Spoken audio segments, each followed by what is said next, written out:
Bom, depois de um tempo que a gente tirou para sessão de tira dúvida de assuntos anteriores, a gente inicia a gravação para o assunto a ser tratado na aula de hoje, os novos tópicos. E nesses tópicos a gente vai analisar, vai começar uma análise do trabalho, ou continuar, né, com o trabalho da exponencial que a gente começou na aula passada. E nessa Minha internet aula... Oi?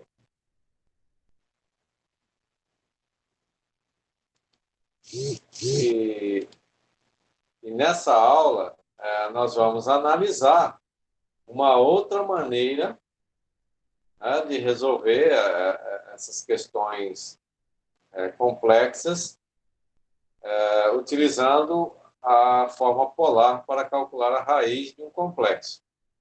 Né? A gente viu aqui algumas maneiras de calcular a raiz, né? E usando esses procedimentos, inclusive agora a gente utilizou na aula, tirando a dúvida agora, e a gente vai, então, ver uma outra forma. Então, veja só, a gente tem um exemplo, seja W pertencente ao conjunto dos complexos. Então, esse W é um complexo. Em sendo um complexo, ele é da forma Z mais, na forma A mais BI. Então, a gente vai ter assim, né? Encontre as raízes enésimas de W elevado a N. Aí, com isso, a gente vai fazer o seguinte, então. Ó. Eu vou escrever um dos complexos como para fim de comparação, como Z igual a R cosseno θ mais I seno θ. Bom, se o Z é da forma R cosseno θ mais I seno θ trigonométrico, ele na forma exponencial vai ficar R, E e θ. Né? Conforme a gente viu nas aulas anteriores, você consegue escrever um Z que está na forma X mais Y. Você trabalha com um módulo do Z, que é encontrar a raiz quadrada de A ao quadrado mais B quadrado, ou X quadrado mais Y quadrado. E a partir de então você faz uma relação dele com senos e cossenos e escreve na forma trigonométrica. Da forma trigonométrica, a gente pode ir para a forma exponencial, como está aqui. Esse W que a gente recebeu agora no problema, eu vou escrever ele como ρ. Né? Esse ρ também é um raio, mas só uma forma diferente de escrever o raio, para não misturar ali. Cosseno de φ mais I seno φ. De tal forma que eu saio da trigonométrica e escrevo ele na forma exponencial. Agora, se eu faço a comparação entre o complexo Z e o complexo W elevado a 1 sobre N, aí eu vou poder fazer o seguinte, ó. Elevo, já que aqui tem o W está elevado a 1 sobre N, aí eu elevo esses dois lados a N. Que é uma equação, né, uma balança de precisão, para manter a igualdade, eu faço a mesma coisa dos dois lados.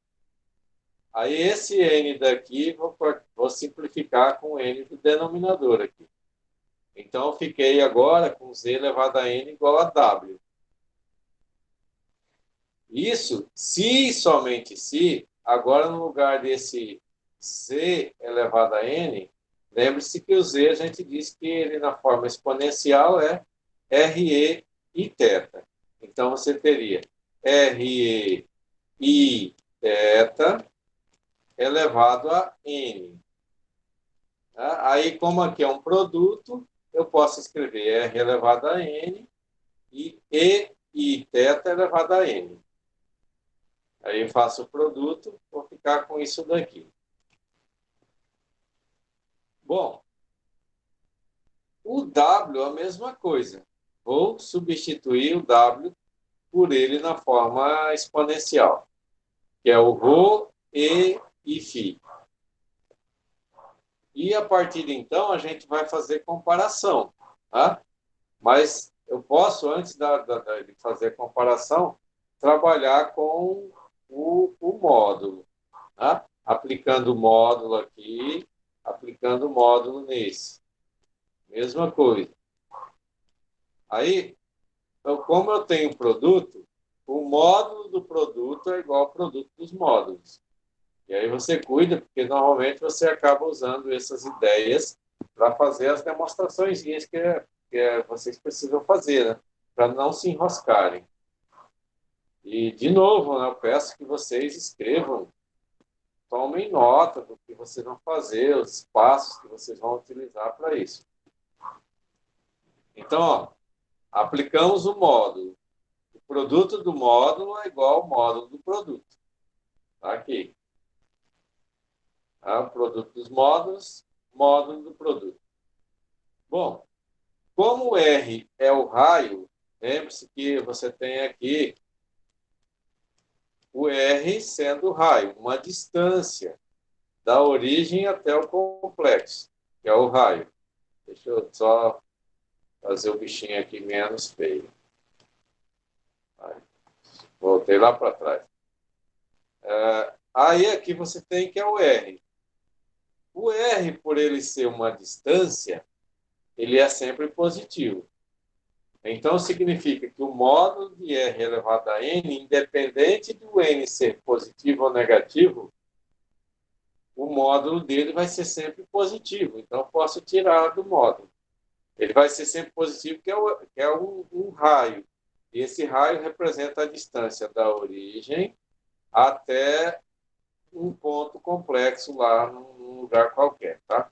Então, distância não é negativa. Então, o módulo de R elevado a N implica que é R elevado a N. O ρ também é uma distância, né? E por ele ser uma distância, um raio, ele é positivo também.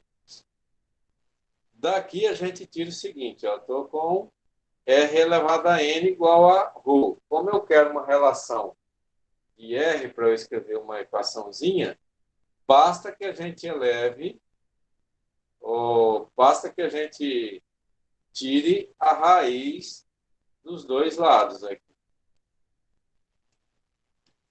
Aí, como aqui eu tenho elevado a n, então eu vou ter que tirar a raiz enésima. Aí essa vai cortar essa, vai ficar r igual a raiz enésima de ρ, ou ρ elevado a 1 sobre n. Esse sujeito aqui, eu vou utilizar depois para fazer substituição na formulazinha nossa ali. Então, agora eu vou para outra parte. Ó. O módulo de E elevado a IN θ vai ser igual ao módulo de E elevado a Iφ. Vou igualar exponencial com exponencial. Como o cara em o módulo desse sujeito, a gente pode escrever ele na forma trigonométrica. E aqui é um cara que é exponencial. Por ele ser exponencial, ele é sempre positivo, o resultado dele, independente desse n, se ele seja positivo ou negativo, independente do que faz o arco. Ela é uma exponencial, você não vai ter resultado para essa exponencial negativa, então eu posso tirar do módulo. A mesma coisa do outro lado. E aí você tem um cara como E elevado a unidade imaginária, aí eu posso escrever ele na forma trigonométrica, como a gente acabou de fazer ali quando eu estava explicando ali na aula Tira Dúvida. Isso significa, então, E elevado a IN θ é a mesma coisa que cosseno de N θ, esse expoente, mais o I seno de N θ. Do outro lado é cosseno de φ mais I seno φ. Transformei exponencial em trigonométrico. Agora, por igualdade de polinômio. esse cosseno de n θ é igual a cosseno de φ, que é a parte real igual a parte real. E depois a parte imaginária igual a parte imaginária dali. Tá? E aí a gente tem ela escrita aqui embaixo. E aí você vai agora o seguinte, ó. Você tem cosseno de n θ igual a cosseno de φ. Para que esse cara aqui seja igual a este, é necessário que esses arcos aqui sejam iguais. Então, para que o cosseno de n θ seja igual ao cosseno de φ, eu preciso que o n θ seja igual a φ. Mas aí você vai ter um detalhe, ó. O n θ aqui é igual ao φ que está ali do outro lado. Mas como a circunferência é cíclica, se eu tiver aqui um arco, um determinado arco aqui, vamos dizer que aqui é o φ. Você tem o valor do cosseno para ele aqui, é esse valorzinho daqui. Tá? Vamos pôr aqui que é um K. Mas aí, se eu der uma volta completa e parar aqui, o valor do cosseno vai ser esse. Se eu der mais uma volta e parar ali, o valor do cosseno vai ser o mesmo. E assim continua no movimento cíclico. Por isso que, então, eu digo, em vez de ter só o n θ igual a φ, aí a gente acrescenta φ mais 2kπ. Esse 2kπ aqui, ele não está só na primeira fase, na primeira volta, na volta elementar, mas ele está no movimento cíclico. Então, seria o φ mais uma quantidade infinita de voltas. Então, significa que o n θ é igual a φ mais 2kπ. Isolando o θ, e esse k pertencente aos números inteiros. Né? Por que números inteiros? Porque os inteiros é a quantidade de voltas inteiras que a gente dá. E aí pode ser tanto no sentido horário, quanto no sentido anti-horário. Pode ser no sentido positivo ou no sentido negativo do movimento. Então, por isso que esse K é um cara que pertence aos inteiros, porque você pode girar nesse sentido, anti-horário, ter um K positivo. Pode girar nesse sentido, parar aqui. E você vai no sentido negativo, que é o sentido horário. Bom, daqui o N está multiplicando o θ, passou dividindo. E aí significa que o θ é igual a isso daqui. Esses carinhas, esses dois aqui, a gente vai substituir ele aqui na equação que a gente começou no início. Então, ó, o Z, aí lembra que o Z é igual a R, E e θ. Tá? Porque a gente começou com ele aqui, ó. O Z, eu não tinha ele aqui, mas aí como eu queria trabalhar com uma unidade complexa, escrevi Z igual a R cosseno θ mais seno θ. Forma trigonométrica, mas ele pode ser escrito na forma exponencial, e assim escrevi para poder a gente calcular a raiz. Né? Quando eu calculo raiz, eu vou ter raiz cúbica, raiz quarta e tal, e eu posso sair do cara que é raiz e ir para exponencial. Aí no lugar de R, aí lembre-se que a gente encontrou que R é igual a ρ elevado a IN, ou raiz enésima de ρ. Aqui é o que a gente tem ali. Então, ρ elevado a 1 sobre n, colocamos no lugar de r de z. No lugar de θ do expoente, eu vou colocar φ mais 2kπ sobre n, que a gente conseguiu ali. E aí, com isso, eu tenho agora, cadê ele? Aqui. Z é igual a Z é igual a ρ elevado a 1 sobre N vezes I θ K. Esse θ K seria esse carinha aqui, ó. Para não ficar grandão escrito aqui, elevado a φ mais 2kπ sobre N. Tudo bem?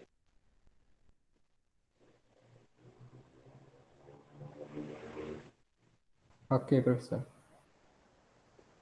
Bom, então vamos, ó. Vamos ver uma aplicação disso agora. Não dei nenhum exemplo, né? Já passei o Isso que eu exercício. ia falar. Passei o exercício. Não resolva, não. Deixe para vocês resolverem isso.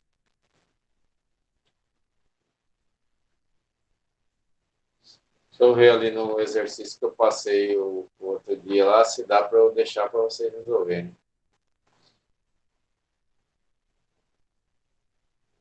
Eu vou passar os. Mas não tem como, a gente não viu nenhum exemplo desse. Aí é Ah, e elevado a z, né? Aí é z ao quadrado. E elevado a z, Lá é z ao quadrado. vezes z quadrado.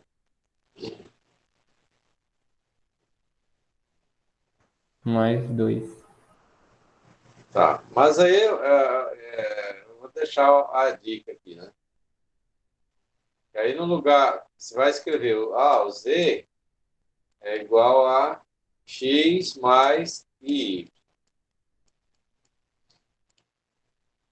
Ele na forma algébrica. Aí você vai escrever ele na forma trigonométrica, que é R cosseno de I mais I seno de I.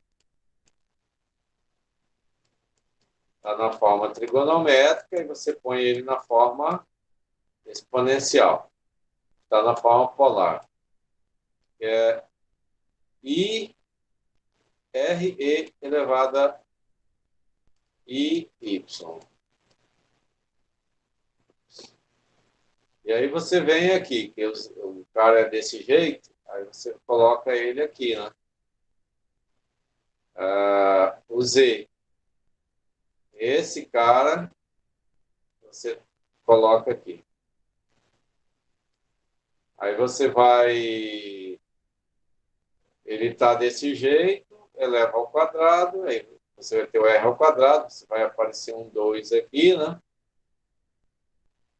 Aí passa esse 2 para o segundo lado, e aí você volta o cara aqui para a trigonométrica e vai aparecer com um 2 aqui, um 2 aqui. E aí você vai fazer aquelas comparações de desenvolvimento que a gente mostrou ali. Ok? Ok. A circunferência no plano complexo. Aqui eu vou só passar uns conceitos, tá? Eu tenho uma circunferência no plano complexo. Você vai ter, assim, ah, uma circunferência, e aí aqui você teria, por exemplo, digamos que eu tivesse aqui uma origem π qualquer, que não seja a origem do plano complexo, né? Que seja um ponto AB aqui. E aí você vai ter um outro cara ali, tá? Um Z igual a X mais Y. Aí você tem, essa aqui seria a distância do ponto de origem da circunferência, que não necessariamente seria a origem do plano cartesiano, 0, 0, né?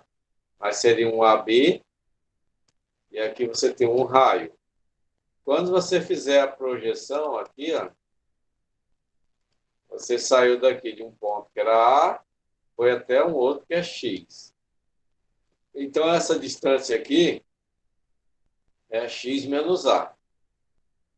E aí você vai sair de um ponto aqui que é B e vai até um outro ali que é Y. Então, você vai ter essa distância aqui sendo Y menos A. Aí deixa eu só escrever ele aqui de novo. Assim, aqui. Aqui vai ser o X menos A, que é a distância daqui para cá, né? Para saber qual é essa distância, se eu tiver, por exemplo, num segmento, eu tiver aqui em 3 e o próximo aqui for 8, para eu saber qual é essa distância daqui até aqui, basta fazer 8 menos 3, né, que eu teria 5. Essa é a ideia que a gente está pegando aqui. Aí aqui na vertical seguiria a mesma lógica, né? Você tem Y lá e tem o B aqui embaixo. Então, é o Y e aqui é o B. Aí essa distância aqui é Y menos B. E aqui lembrando que é o R. Aí agora, veja que você tem um triângulo retângulo, né? Aí se você aplicar quadrado de um cateto mais o quadrado do outro cateto, é igual ao R ao quadrado, é igual a hipotenusa ao quadrado. Isso que a gente diz que é aquela distância aplicada em geometria analítica. Tanto visto no ensino médio quanto no curso de geometria analítica propriamente dito. E aí você vai chegar numa forma, uma equação, para o módulo de z menos p. O módulo de z menos p é o módulo dessa distância aqui, é o raio. E é igual, então, a x menos a ao quadrado, por causa do triângulo retângulo aqui, mais y menos b ao quadrado, igual ao r ao quadrado. Essa é a forma para uma circunferência no plano complexo, né? Quando ela não está centrada na origem 0,0. Agora, a gente tem aqueles mesmos conceitos de geometria analítica. Mesma ideia, mesmo conceito, tudo certinho. Aqui a gente tem algumas definições, então, para uma circunferência, né? Que dado um complexo P de raio R, um disco aberto de centro em P, esses conceitos aqui são os mesmos conceitos que vocês veem em álgebra. Um disco aberto de centro em P e raio R é um conjunto de todos os complexos Z, tal que a distância de Z a P seja menor do que R, seja menor do que o raio. Isso quer dizer, então, que você vai ter o seguinte, que você tem um círculo, e aí você vai ter um P. Esse P seria o centro. Aí, como ele é aberto, eu não posso escrever ele com ponto cheio assim, eu tenho que fazer assim. É um disco aberto.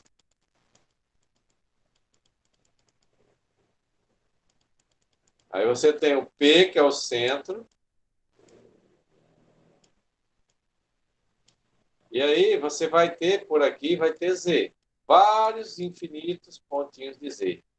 Essa distância daqui até ali tem que ser sempre menor do que o raio. Tá? Porque é um disco aberto. Ele está dizendo que os pontos da circunferência do disco não pertencem ao conjunto de pontos dos planos dos complexos, porque ele é um disco aberto. Tá? Então, todos os Z's, eles vão estar aqui dentro. Nunca vai estar em cima da linha, por exemplo. Não. A leitura que a gente faz, então, é assim, ó. Essa é a leitura matemática. é um D de disco de centro P, raio R. Isso é igual a Z tal que o módulo da diferença entre Z e P, Z é um ponto qualquer daqui e o P é o ponto central do disco. E esse ponto central não necessariamente, de novo, eu quero frisar, e não é a origem do plano cartesiano, do plano complexo seria o 0,0. É um Z qualquer, num ponto qualquer. Você pode pegar, por exemplo, eu tenho aqui um complexo, vamos pôr aqui, 2 mais 3i. Então, eu teria aqui 1, 2, aí aqui eu teria 1, 2, 3. Esse ponto aqui seria o P. Aí eu vou escrever agora uma circunferência com raio qualquer, e ela está centrada em P. Aí, se eu escrever um Z em qualquer um canto aqui, como ela é de disco aberto, ela é aberta, eu não posso escrever o Z sobre a circunferência. E aí eu tenho que fazer essa distância. Então, o módulo dessa distância, porque a distância para ser sempre positiva, a gente aplica módulo, né? Porque é a distância. Então, aqui eu tenho o módulo de Z menos P. Esse módulo, essa diferença aqui, esse módulo, ele tem que ser sempre menor do que o raio dessa circunferência. Então, teria um raio R. Quando ela é menor, porque ela não faz parte, o Z nunca vai poder estar sobre a circunferência.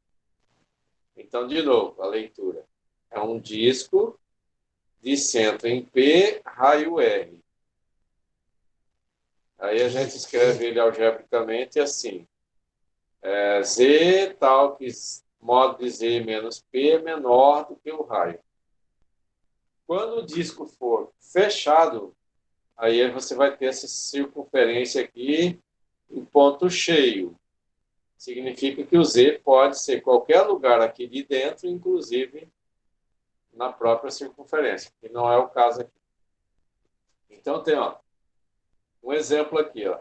O conjunto dos pontos Z, tal que o módulo de Z menos, esse menos é da fórmulazinha aqui, porque a diferença é entre dois pontos, menos 3 mais 3i. Então, você vai se lembrar sempre, aqui é o módulo de Z menos P. E esse menos é da fórmula, não se esqueça, por favor. Então, menos fórmula significa que o ponto aqui é menos 3 mais 3i. Digamos que se eu tivesse alguma coisa assim, por exemplo, o módulo de Z mais 2 mais 1i. Quando você for trabalhar isso, veja que na fórmulazinha tem que ter menos, e aqui não tem. Então, você vai ter que... Não dá para dizer que o P é 2 mais I. Aí você vai ter que trabalhar isso. Então, por menos daqui em evidência. Então, ficaria menos em evidência, teria mais para menos dá menos, mais para menos dá menos. Aí significa agora que o P é esse cara aqui. Professor, também teria que ser menos 2? Ah, tem, verdade, verdade. Beleza, obrigado. Tem que ser menos 2. É menos 2 menos I. Beleza, obrigado. Então, esse cara aqui é um disco, isso que está representado aqui. É um disco com centro em menos 3 mais 3i. Se você fosse ilustrar isso, ele vai aparecer a ilustração ali, menos 3. Então tem que fazer o contrário aqui. Vou fazer aqui. Menos 1, menos 2, menos 3. Mais 3i. No y vai subir, então. 1, 2, 3. Aqui é o ponto P. E é o centro da circunferência. Aí eu vou fazer uma circunferência de raio 3, certo? Porque aqui é menor do que 3, mas eu faço uma circunferência de raio 3. Se ela é de raio 3, aí significa que aqui tem 3 unidades, ela vai ter que tocar aqui. E ela vai ter que andar 3 unidades para cá também. Ela vai tocar aqui em menos 6. Se eu estou em 3, ela tem 3, ela vai ter 3 unidades subindo, vai tocar lá em 6. Aí você faz o topo dela aqui, né? Toca em 6. Aí você vai ter a sua circunferência aqui. Claro, você com o compasso, com essa abertura, você fazia ela aqui, né? Eu vou fazer aqui no olhômetro. Eu teria que ter algo assim, ó. Professor, por que a unidade foi 3? Só para mim me achar que eu me perdi. A unidade de quem? Porque você disse assim, ó, o ponto P é entre 3 e menos 3. Aí você marcou 3 pontos para cima, 3 pontos negativos. Ó, eu queria entender o menos 3 aqui para o ponto é daqui, ó. Menos 3 para x. Mais 3 para y. Então, daqui subi 3. Tudo bem? Marquei o P. Agora aqui. O raio. O raio tem que ser maior que 3. Para eu desenhar a minha circunferência, tem que ter raio 3, né? Então, eu fui até 3. Se fosse menor que 2, eu vim até aqui, por exemplo.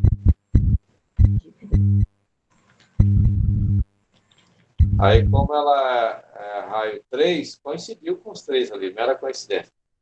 Então, fui 3 casas para lá, 3 casas para cima, 3 para baixo, 3 para a esquerda a partir do ponto. E desenhei a minha circunferência.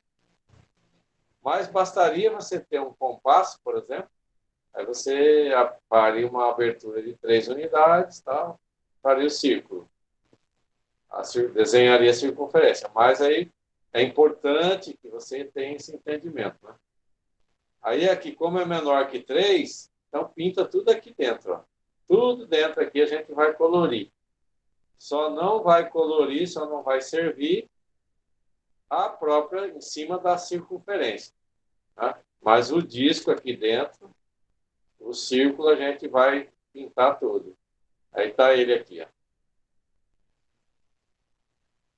Tá? Aí você tem aqui o eixo imaginário, está apagadinho. Aqui o eixo real.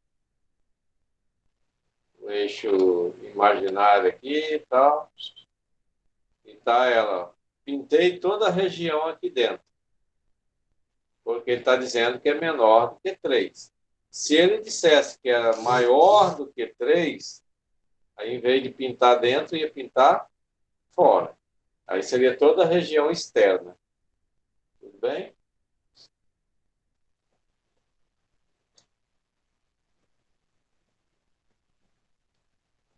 Ó, aqui está como aberto, mas na verdade não é aberto. Esse aqui, tá? Esse aqui é fechado.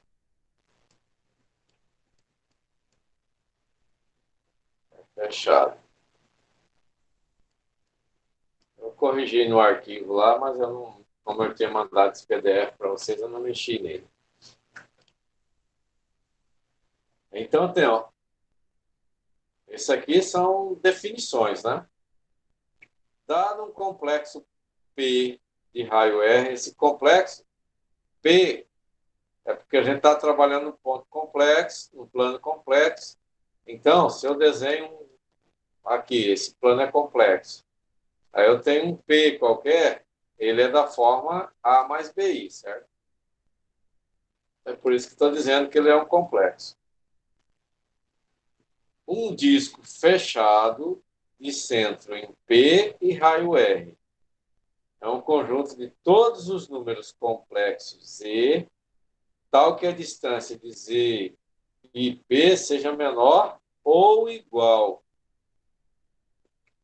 Então, ó, AR. Então, aqui tem o disco de centro em P, raio R. É Z tal que modo de Z menos P menor ou igual a R. Então, significa que a gente teria um disco, agora, esse disco com um ponto cheio na circunferência de ponto cheio, porque vai ser fechado. Aí significa que a região de interesse, como é menor aqui, é toda essa região aqui dentro, inclusive a própria circunferência.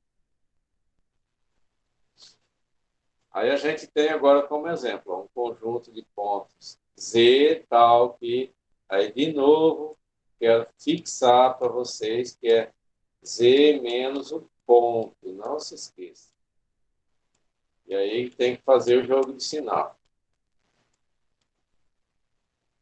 E o menos aqui é da formulazinha, né? Porque é a diferença entre, se você tem aqui um ponto, e aí você vai ter o Z, em qualquer lugar. Essa distância entre Z e P é que a gente chama que é o módulo, né, de Z menos P. Bom, aí eu coloquei, ó, o P é menos 2i. Se tivesse um mais aqui, você teria que fazer o jogo de sinal para você ter o P. E o raio aqui é 2. Então, significa, como é menor ou igual, você vai ter um disco com centro em menos 2 e menos 2. Está aqui. Você tem o eixo real, o eixo imaginário. Então, você teve aqui uma unidade, duas unidades. Aí, menos 2. Então, vamos andar para baixo, menos duas unidades. Aí, eu fiz isso daqui, vim para cá, aqui a gente tem um ponto P. Aí, a partir desse centro aqui, com duas unidades de medida, você faz a circunferência, dessa vez em ponto cheio, que é menor ou igual. Aí, de novo, ó, coincidência aqui, tá? Você andou duas casas para cada lado, para cima, para baixo, para a direita, para a esquerda, e faz o seu desenho, faz a sua circunferência. Pinta dentro, porque é menor ou igual. Se fosse maior, aí, em vez de pintar, de colorir dentro, você ia colorir a parte externa. Dúvida?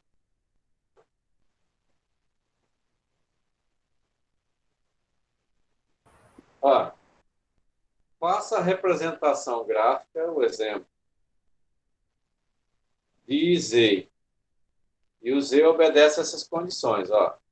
O módulo do Z é maior do que 2 e é menor do que 3. Aí isso significa o quê?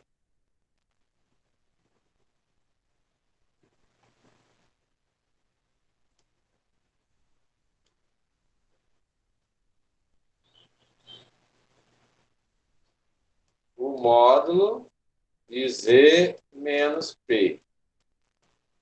Quanto é que vale o P nessa situação?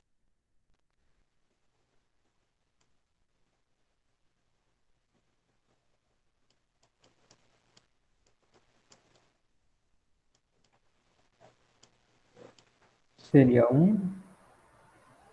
Não. Se o Z fosse, se o P fosse... O P é sempre um par, tá? Ele vai ter a parte real e a parte imaginária. Se você dissesse que teria um, aí eu teria que representar ele assim, ó. Módulo de C menos 1.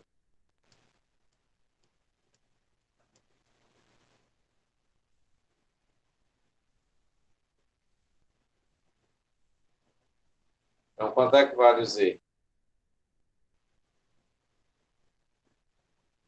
O Z não, o P. Já que ele é assim, o modo de Z.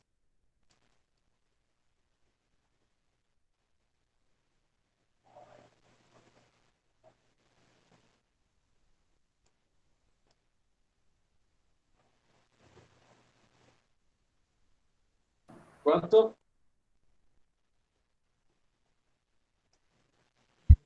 Zero.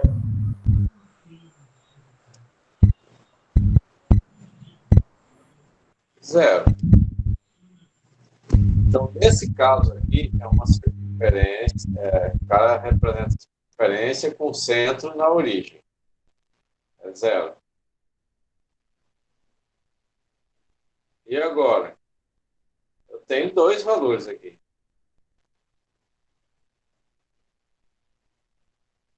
Esses caras que estão aqui fora representam o quê?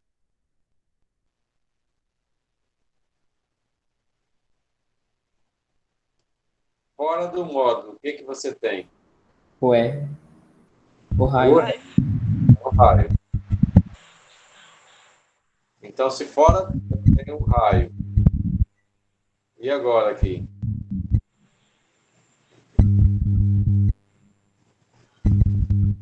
Menor que 3. Tenho dois valores.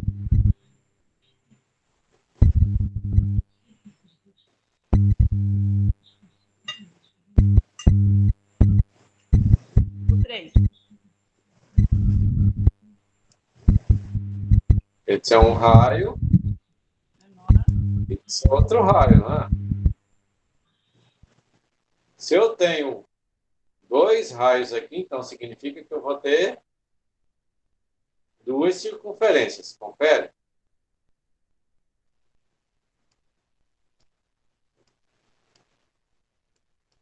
Vou ter uma circunferência de raio 2 e vou ter uma circunferência de raio 3. Com centro em 0, 0. Uma de raio 2 e outra de raio 3. Tá? 2 e 3. Aí agora observe ó, que o módulo de Z, ele diz que tem que ser mais do que 2. Se é mais do que 2, aqui eu fiz com ponto cheio, tá? Mas na verdade ele é com ponto, ele é pontilhado. Vou até desfazer aqui, porque para não ficar mal entendido.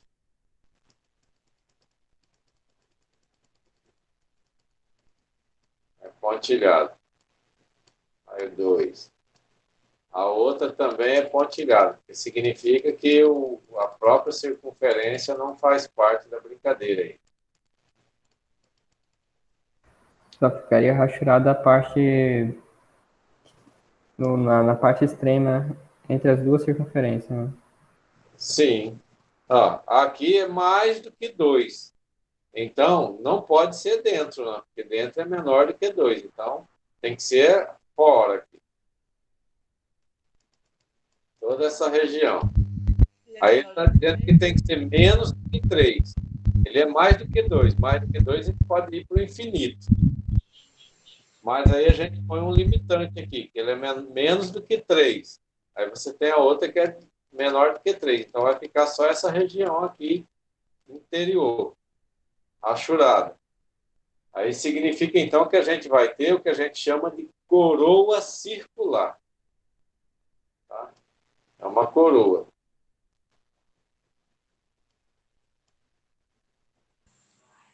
Tem um exercício bem parecido com esse, professor, porque eu fiquei meio perdida. Ah, tem? Fui fazendo ali na página 21. Então tá agora aqui, ó, ela aqui, ó.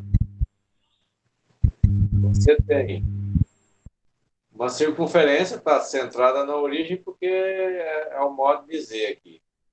Ele está com parênteses aqui, mas não tem esse parênteses não, tá? É o módulo de Z. Mais do que 2, menos que 3. O que está aqui fora é raio. Então, aqui eu tenho um raio maior, um raio menor, porque eu vou ter duas circunferências. Se eu tivesse só um raio, eu teria só uma circunferência. E aí a gente rachurou entre as duas circunferências, colocamos com pontilhado, porque a circunferência não pertence, o Z não pode pertencer à circunferência, em cima da circunferência, só na região interna do círculo e na região externa do círculo menor, formando o que a gente chama de coroa circular. Tudo bem? Aí vocês vão ter esses exercícios para resolver. E agora, a gente fez, vou colocar um aqui resolvido. Professor, esse exercício, como eu passei um pouquinho para frente, não sabia até onde o senhor tinha ido nas aulas, porque não estava nas aulas.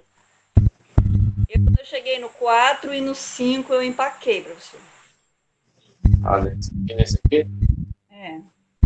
Mas tem que deixar agora para você empacar e empacar junto com os outros aí. Que é a sessão que vai ficar de olho para resolver, né? Tá bom. Então, ó, você tem aqui a parte real de z ao quadrado é menor do que zero. Você tem um z que é da forma x mais y. Ó, não me canso de escrever isso, que é para a gente fixar. E o z, a gente tem ele, a parte real, que é o x, e a parte imaginária, que é o y. E aí você vai ter o z ao quadrado. Mas aí você tem que se lembrar que esse z, você consegue escrever ele assim, ó, r cosseno θ mais i seno θ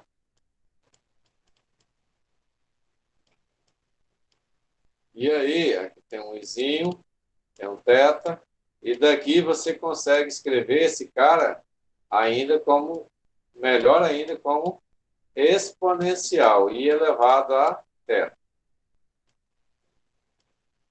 E i θ. Quando você for resolver a parte dele quadrado, aí, em vez de pôr x mais y, você vai pôr ele r e θ. Então, vai ficar assim, para a gente conseguir esboçar o gráfico disso. Porque eu tenho que trabalhar isso daqui para, no final, eu conseguir separar quem é a parte real de z ao quadrado. Então, ó, z ao quadrado é igual. Escrevemos ele na forma r e θ. Então, r e θ. r e θ elevado ao quadrado vai ser igual a r quadrado e elevado a 2i θ. Aí daqui eu vou para a trigonométrica. Vim para a trigonométrica. Agora, escrito na forma trigonométrica, você tem essa parte que não tem o imaginário. Esse daqui é a parte real de z quadrado que o programa está pedindo. E isso daí que agora a gente vai fazer um esboço gráfico desse negócio. Eu quero que esta parte aqui seja menor do que zero. Então, vou pegar aqui o r ao quadrado cosseno de 2θ seja menor do que zero. Aqui. E aí você vai ter o seguinte, ó. Para que isso seja menor do que zero, observe que o r é raio. Raio é comprimento. E aí, nesse caso, para que a parte real não seja zero. Se a parte real não vai ser zero, significa que eu não vou ter algo com comprimento zero. Tá? Então, vou ter uma circunferência diferente, um comprimento diferente. Aí significa que o R, como ele é comprimento, ele é distância, ele não vai ser zero. Vai sobrar para o cosseno θ ser o R ao quadrado aqui, ó, além de ser raio, de ser distância, ele ainda está ao quadrado. Estando ao quadrado, não tem como ele ser zero, né? Ou menor do que zero, na verdade. Não tem como ele ser menor do que zero. E aí, vai sobrar para o cosseno de 2θ ser menor do que zero. A única possibilidade. Aí você vem no ciclo trigonométrico. Ó. No ciclo trigonométrico, aqui é cosseno e aqui é seno. E aí você tem o seguinte, ó. Para cá você tem o eixo horizontal cosseno é positivo e para cá é negativo. Você vai tudo negativo para cá, tá? E tudo que está aqui desse lado é positivo. E aí você vai ter então, ó, o cosseno vai ser negativo onde? É só daqui para cá até aqui.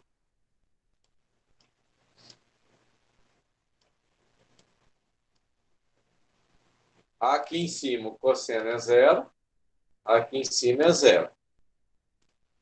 Mas daqui para cá, os caras que forem menor do que isso daqui, quando ó, você vai sair daqui para lá, né? Aí você vai sair aqui de zero, vai passar aqui por π sobre 2 e vai caminhar para cá. E à medida que você vai caminhando aqui, os ângulos vão só crescendo. Então, o ângulo que está por aqui, ele é maior do que o ângulo que está aqui. E ele é zero aqui em π sobre 2. Quando ele chegar aqui em 3π sobre 2, ele vai zerar de novo. E ele não pode zerar. Quando ele passar para cá, o cosseno vai ser positivo. Então, ele é negativo nesse espaço. Entre π sobre 2 até chegar em 3π sobre 2. Nesse trecho. Então, a gente diz, ó, o 2θ, quando ele estiver entre π sobre 2 e 3π sobre 2, o valor do cosseno vai ser negativo. Quando ele passar de 3π sobre 2, aí ele vai ser positivo, que não é o caso que a gente quer, né? Mas ele está indo de zero, chegou aqui, positivo, positivo, positivo, o cosseno zerou em cima do eixo. Passou para cá, ele fica negativo, negativo, negativo, negativo, até chegar antes de 3π sobre 2. Chegou em 3π sobre 2, ele zera para mudar de sinal. Então, ó, o 2θ, que é o valor do ângulo aqui, tem que estar entre π sobre 2 e 3π sobre 2. Agora, você vai ter o seguinte. A gente pode também não girar no sentido anti-horário. A gente pode girar... Não sei o que está aqui. A gente pode girar no sentido horário, que é no sentido negativo. No sentido negativo, eu vou passar aqui por menos π sobre 2. Aí lembre-se, ó, aqui está positivo e para cá vai ser negativo. Aí ele vem positivo, positivo, positivo, para o cosseno. Quando chegar aqui em menos π sobre 2, ele zera. Aí passou para cá, continuou andando aqui, Aí ele vai negativo, negativo, negativo, até chegar em menos 3π sobre 2. Aí passou disso, aí ele positiva de novo. Tá? Então, o que eu vou fazer? Ele vai ser negativo, girando pelo sentido horário, entre menos π sobre 2 e menos 3π sobre 2. Só que, para você escrever ele aqui, você tem que... O menos π sobre 2 é um valor que é maior do que menos 3π sobre 2, negativamente, né? Mas, professor, como é que é isso? Veja o seguinte, ó. Se você tiver uma reta real, escrever menos 1, menos 2, menos 3, financeiramente, o menos 1 não é maior do que menos 3? Sim. Tá? E à medida que você caminha no eixo para a direita, ele vai ser valores maiores. Negativamente, quanto maior for o valor, menor ele é. Então, real do que DV3, professor. para escrever ele aqui, você está aqui, vai para menos π sobre 2, vai caminhando, caminhando. O menos 3π sobre 2 é um valor menor do que esse. Então, você escreve aqui, ó.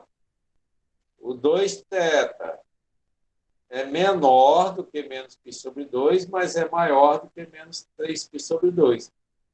A gente escreveu nessa ordem porque o menos 3π sobre 2 é um valor que é menor do que menos π sobre 2. Se eu escrevesse aqui, aí minha equaçãozinha, minha inequação ficaria numa inconsistência. Então, eu tenho essas duas possibilidades. Tá? 2θ é um valor que está entre π sobre 2 e 3π sobre 2, ou entre menos 3π sobre 2 e menos 2π se eu girar pelo sentido horário. Tenho que colocar essas duas possibilidades.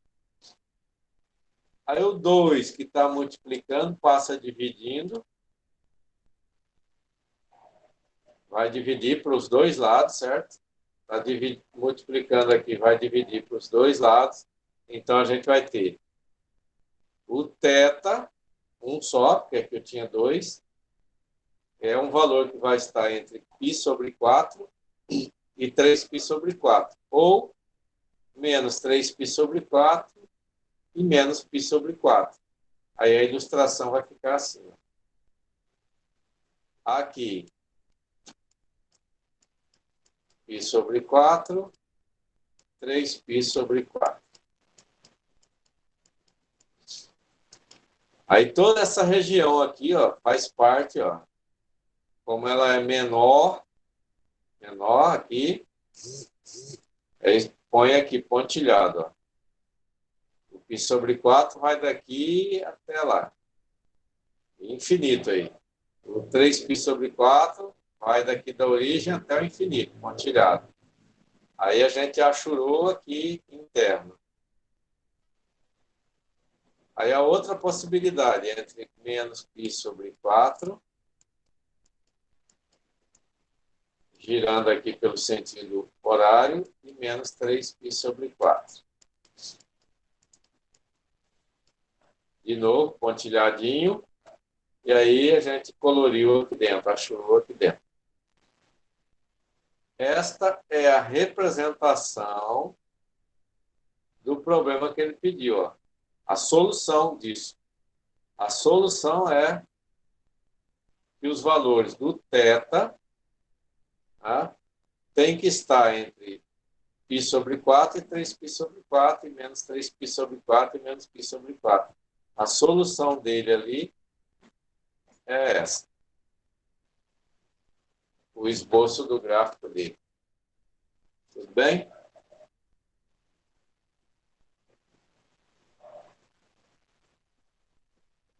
Aí esses aqui vai seguir essa ideia, né? para vocês fazerem o esboço gráfico desses caras. Nilvânia. Aqui você vai lembrar que o Z é um complexo. E aqui você tem a unidade imaginária. Aí você lembre-se que tirar a unidade imaginária do denominador, né, multiplicando pelo conjugado e tal. Aí você vai conseguir trabalhar essa ideia. Dúvida?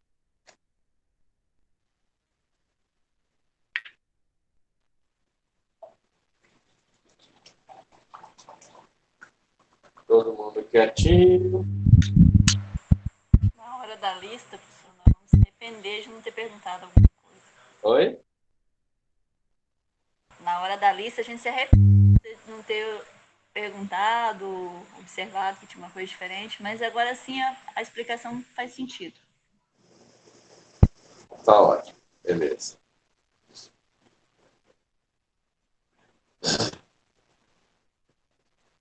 Aí aqui a gente só para exemplo de conjunto plano complexo, né? O modo de Z menor do que o raio. Só fazer uma ilustração rápida, né? Como é menor, você teria uma circunferência. Aqui, como não tem mais nada junto com o modo de Z, seria uma circunferência com centro em 0, 0. Raio R. E aí, o conjunto de pontos, aí você vai pintar aqui dentro tudo. Aí o conjunto de pontos da parte real de Z maior ou igual a menos 3, aí você vai fazer aquele procedimento ali que a gente escreveu. Né? Aqui, esse eu já até resolvi ali para trás. Para ter o argumento de Z, o módulo do argumento. Aí você vai trabalhar, o argumento é o θ, né? Você vai ter o Z na forma x mais y, escreve ele exponencial e você vai chegar no argumento. Aí você tem os exercícios do Ávila, geral do Ávila para resolver. Ó. Esses carinhas aí.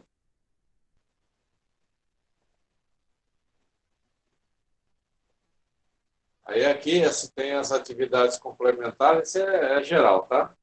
Não é só dessa sessão, é de tudo que a gente abordou até hoje. Bastante coisa.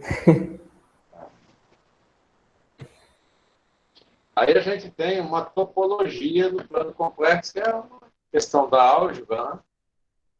A gente até fez a leitura ali agora, explicamos.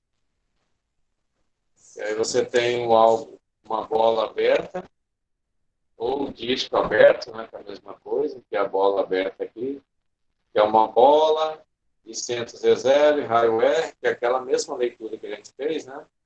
Então, Z pertence ao complexo, tal, que Z menos Z0. Esse Z0 seria como se fosse aquele P do ponto, menor que um R, que é aquela situação que a gente fez, ó, a representação dela. Aqui, no caso da fechada. Aí outras definições, é só definição. Funções de variáveis complexas, aí é o último tópico que a gente vai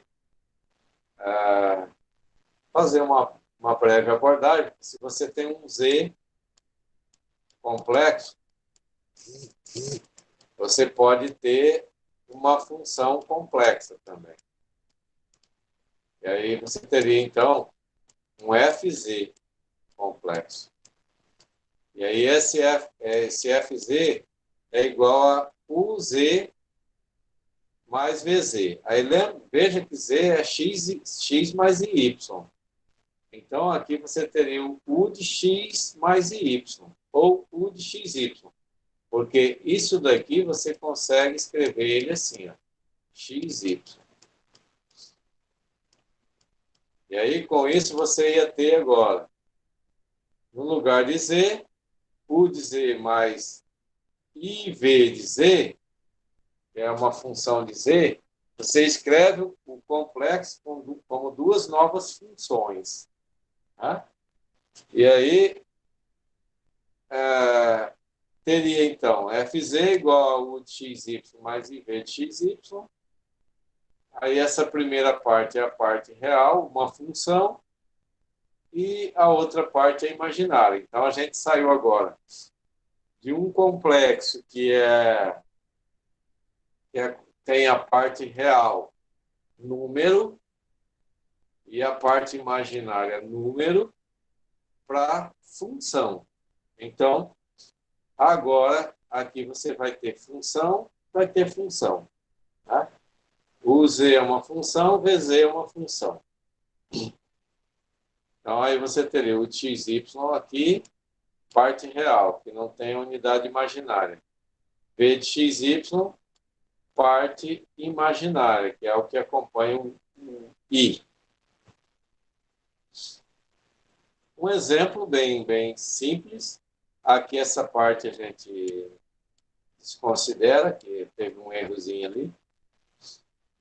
A única coisa que eu teria que pôr aqui, no lugar de ser esse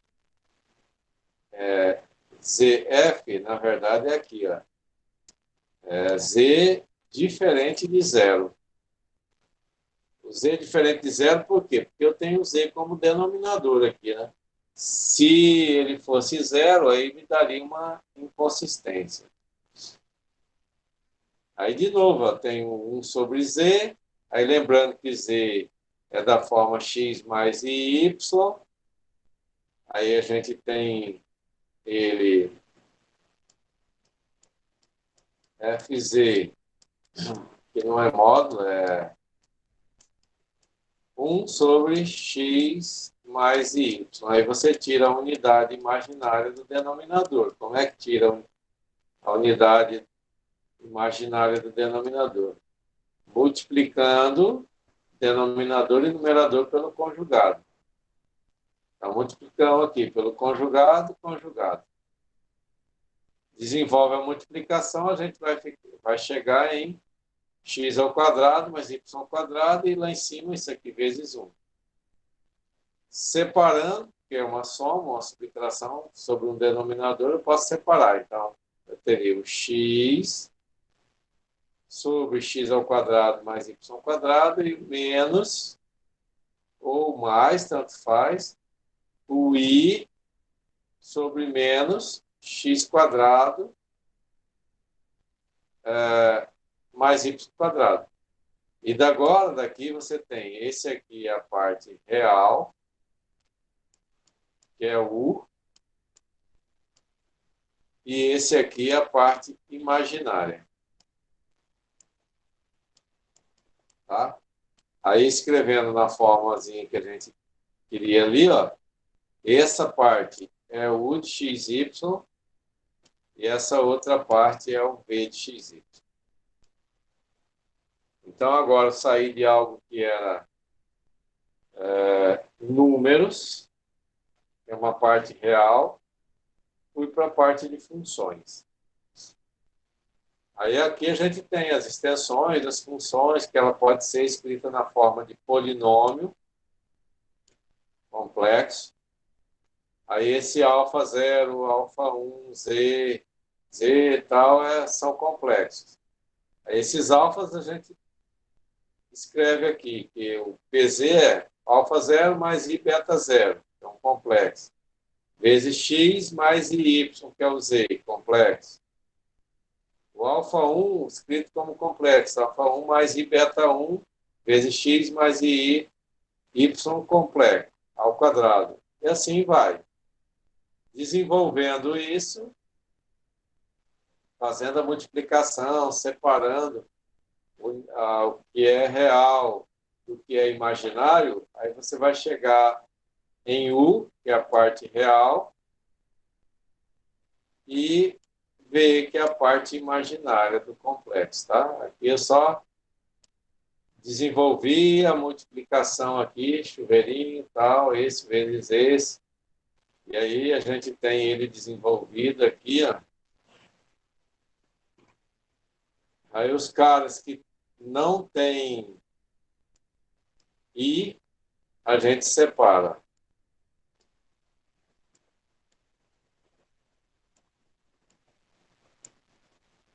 Aí a gente obteve U. Aí os caras que têm I, aí você vai pegar uma nova seção, e aí a gente vai ter a unidade imaginária, que é o V. Separamos todos os que têm I.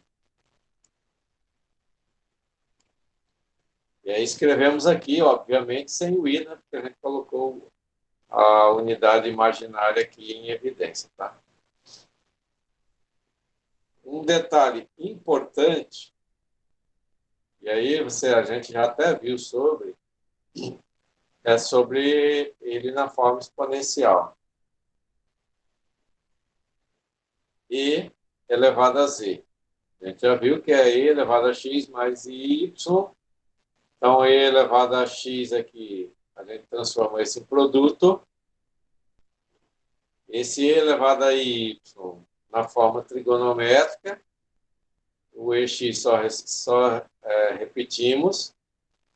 Aí, esse daqui, ó, veja que é função de x e de y. Então, esse cara é o u de x, y. E esse outro é o v.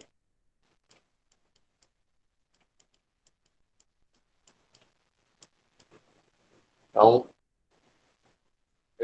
saímos de um e elevado a z e escrevemos ele na forma de função. Função complexa. Decompomos agora o xy e v em xy, duas novas funções. Tá? Aí a gente tem aquele caso, um caso assim, ó. Se z fosse real, essa definição coincide com a função exponencial real. Se o z fosse real, significa que essa parte aqui seria zero, para que o z seja real. Aí você teria, então, que e elevado a z seria e elevado a x mais 0i. E aí, quando você colocasse aqui mais 0i, aí você teria cosseno de zero e seno de zero. Seno de zero é zero, cosseno de zero é 1. E aí, só sobraria e elevado a x. Então, de fato, coincide, sim.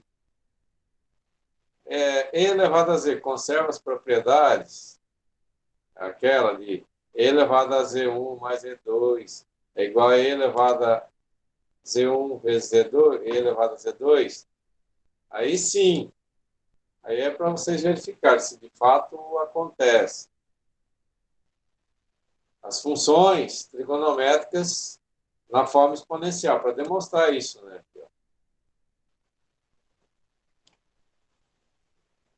Então, definimos funções trigonométricas complexas, tá?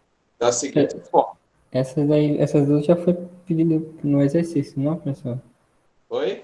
Essas duas já foram pedidas no exercício, né? As duas primeiras. Cosseno e seno. Foi. Ok. Então, a gente tem assim, como é que a gente resolve ela? Aqui eu tenho, a gente vai partir da seguinte premissa. E considerar que z esteja na forma e θ e com raio 1. Então, e θ com raio 1, seja um complexo de raio 1, o e elevado a θ, ele é cosseno θ mais seno θ. E o e elevado a menos i θ é igual a cosseno θ menos i seno θ pelas aquelas questões trigonométricas, daqueles joguinhos de sinal que a gente viu, né? Você vai ter cosseno de menos θ é igual a cosseno de θ porque o cosseno é função par. E o seno de menos θ é igual a menos seno de θ, porque o seno é função ímpar. Vocês podem ver paridades de função. Então, por isso que o e elevado a menos iθ, na verdade, ele teria que ficar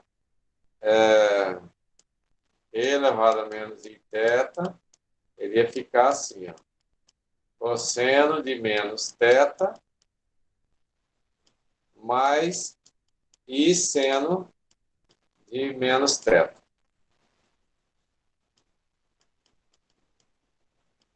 Mas, como o cosseno é uma função par, a gente pode pôr no lugar de cosseno de menos θ o cosseno de θ. Como o seno é uma função ímpar, então, no lugar de seno de menos θ, a gente pode colocar menos i seno θ. Eu falei sobre paridade de função para vocês, já, né?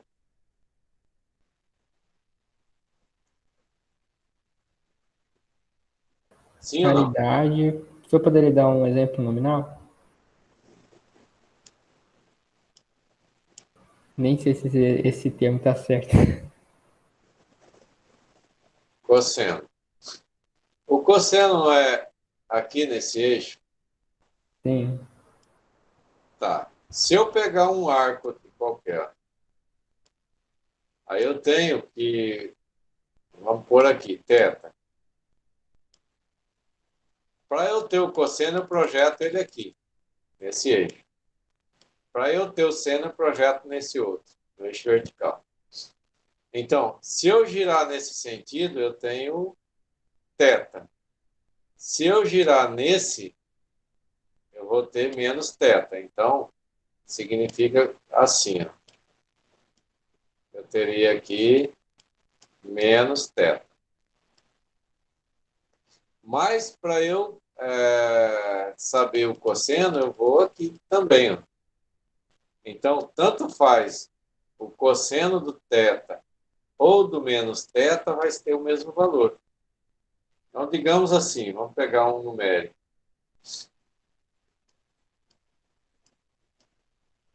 Aí tá horroroso. Pegar um numérico aqui, vamos pôr 60. Eu vou por aqui, 60 graus. Aí, se eu for por aqui, menos 60 graus. Quanto é que vale o cosseno, né? Então, lembre-se que o eixo aqui é do cosseno. Então, para eu ter o cosseno, eu vou ter que descer no eixo do cosseno. Então, aqui vale meio, né? Se eu girar no sentido anti-horário, estou em menos 60, quero saber quanto é que é o cosseno. Eu venho aqui, exatamente o mesmo valor.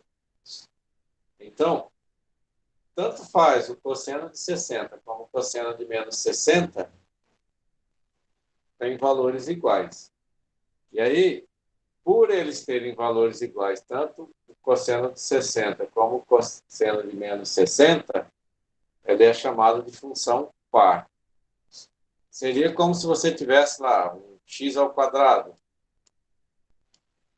Aí, esse x ao quadrado, tanto faz o menos 1 quanto 1 ao quadrado, vai ser resultado positivo, né? Vai ser 1. E aí, por isso, ele é chamado aqui de função par. Por sua vez, se você for olhar o seno, para eu ter o seno, eu tenho que ir aqui. Então, ó, o seno de 60, ele vale raiz de 3 sobre 2, né? Já o seno de menos 60 vai ser menos raiz de 3 sobre 2. Aí ele diz assim, ó, que o seno de 60 tem o mesmo valor aqui, porém com sinal trocado, né? Ele diz que é menos seno de menos 60. Para ser igual, né? Ó, o seno de menos 60 é menos raiz de 3 sobre 2. Então, ó, o seno de 60 é raiz de 3 sobre 2. Menos. O seno de menos 60 é menos raiz de 3 sobre 2. Então, se a gente fizer aqui menos vezes menos, dá mais. Então, por isso que a gente diz, ó, no lugar que tem o seno de 60, eu posso pôr que é igual a menos seno de menos 60. Ou seja, se eu tiver seno de menos 60 graus, eu posso dizer, botando ele para o quadrante positivo, que ele é igual ao seno é igual a menos o seno de 60. Então, porque em função dele ter essa diferença do sinal aí, só a diferença do sinal, aí ele é dito que é uma função ímpar. Um exemplo algébrico seria, se eu tiver x ao cubo, por exemplo, e aí eu tenho aqui menos 1 e 1. 1 ao cubo dá 1, mas menos 1 ao cubo vai ser menos 1. Então, eu posso dizer que ele é igual a menos menos 1. E aí, por isso, ele é chamado de função ímpar. Então, o cosseno é uma função par. O cosseno de menos θ é igual ao cosseno de θ. Por sua vez, o seno é uma função ímpar.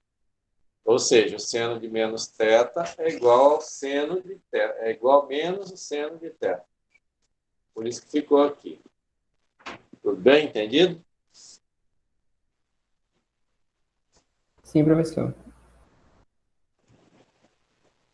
Agora, se a gente adicionar esses dois caras aqui, ó, adicionando, vai ter cosseno θ mais isso seno θ. Mais esse outro é cosseno θ menos isso seno θ. Esses dois, simplificamos. Então, somei agora 2 cosseno θ. Aí o 2 vai passar dividindo. A gente tem a demonstração desse primeiro caso. Tá? Do cosseno z mais isso seno z. Tá? E aí, no lugar de θ, você pode pôr aqui z. Aí ficaria cosseno z mais isso seno z. E aí, a mesma coisa aqui. Aí você faz essa anulação e aí tem isso demonstrado. Ok?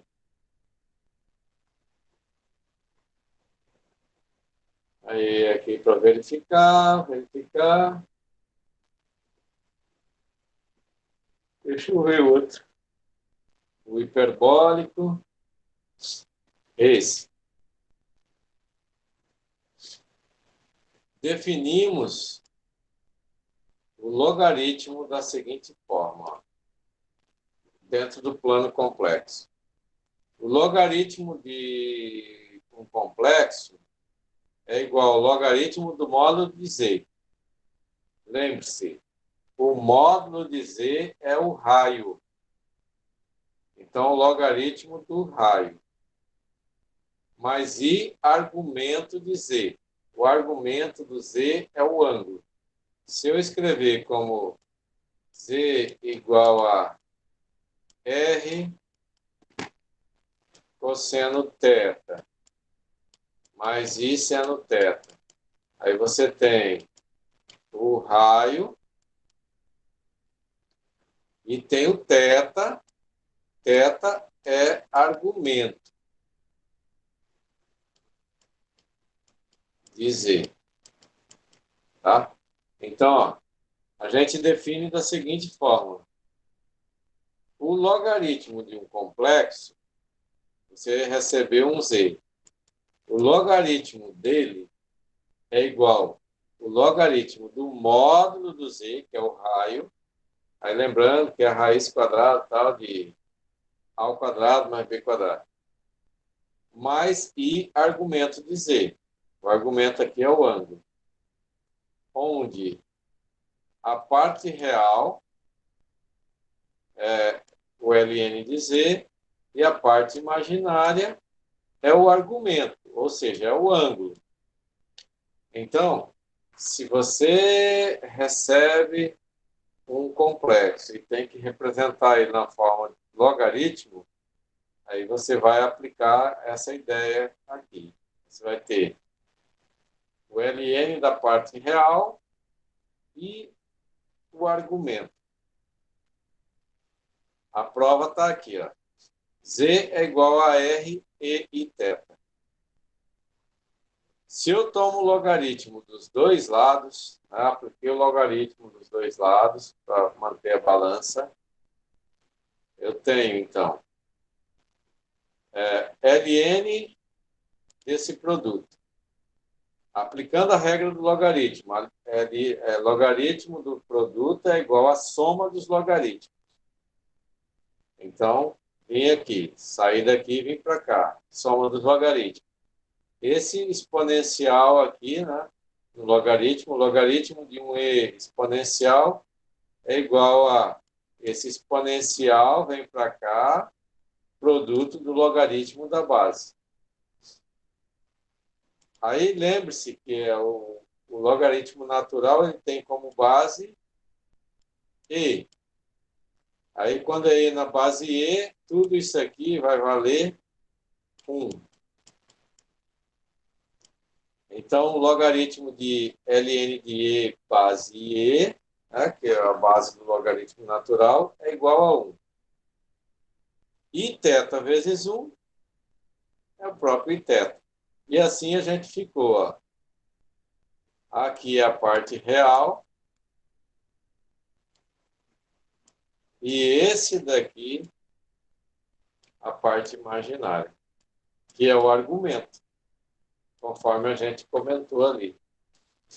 Então, o logaritmo de um complexo, ele é igual a o logaritmo do raio desse complexo, mais i vezes o argumento do complexo, o argumento ângulo. Tudo bem? Aí aqui tem outras demonstraçõezinhas. E aí eu vou deixar para vocês verem, a gente já está com um horário assim, um pouquinho avançado, e tem umas atividades, mas nem vou pedir para vocês se ater nessas atividades aqui, fazer mais as anteriores, tá bom? Porque aí depois a gente vai caminhar aqui, tem umas propriedadezinhas, aí não vem ao caso demonstrar propriedades, e aí depois a gente vai caminhar para avaliação também, que a gente venceu o conteúdo da apostila aqui. Tudo bem? Ok, professor. Mas semana que vem vai ser o mesmo modelo de equações diferenciais? Vamos adotar o mesmo padrão, apesar de que daí nós vamos ter as duas provas na mesma semana depois. Pois é. Eu não sei se vocês tivessem, de repente, um tempo para uma sessão tira dúvida no sábado, a gente poderia fazer também. Nesse sábado, eu aplicaria complexas na semana que vem e as diferenciais na outra. Ou, se vocês quiserem também, pode fazer as duas na mesma semana. Para mim, não tem grilo, não. A prova seria semana que vem, já, professor? Se vocês estiverem dispostos a gente fazer uma sessão de tira-dúvida na próxima, no sábado agora, aí a gente faria as complexas na próxima semana, a avaliação. Se não, a gente faz a sessão tira-dúvida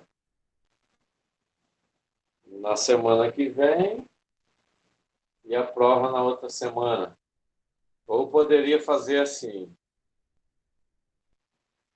faria a sessão tira-dúvida na semana que vem, aí para não ficar as duas na prova na mesma semana, aí na outra semana eu iniciaria o conteúdo da apostila 2, e aí vocês fariam a prova na outra semana ainda, e seria daqui, passaria a semana que vem, a outra e na outra.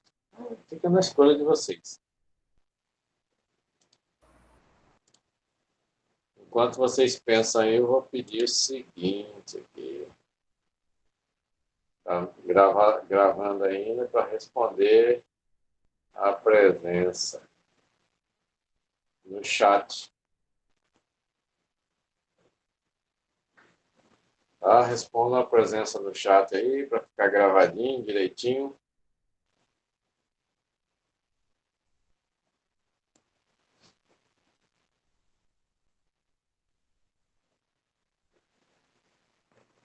Eu tenho quantos aqui? Tem 1, 2, 3, 4, 5, 6, 7.